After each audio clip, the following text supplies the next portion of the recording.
Recorded Books and One Click Digital present Wait for Signs, 12 Longmire Stories, by Craig Johnson, narrated by George Guidall, and directed by Abigail McHugh.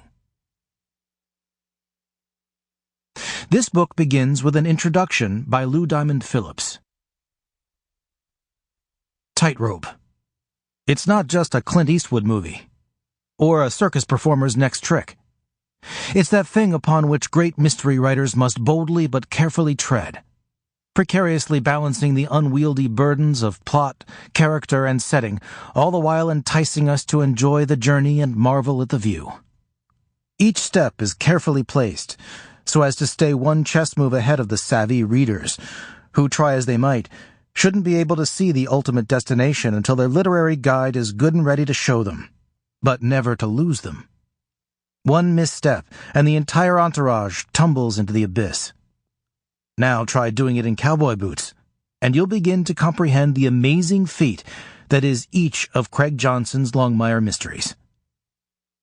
I have the great honor of bringing one of his unforgettable characters, Henry Standing Bear, into the corporeal world, otherwise known as Your TV, on A&E's Longmire. Having read all of the Longmire books to date, I was understandably intimidated by the prospect. The bear is so vividly drawn, both inside and out, and he virtually leaps from the page and into the reader's imagination. Preparing for the part, I kept thinking of the actor Will Sampson from the classic film One Flew Over the Cuckoo's Nest, and how beautifully he'd risen to the challenge of bringing Ken Kesey's Chief Bromden to life. Fittingly, it was a Sampson-like struggle to immerse myself into the role.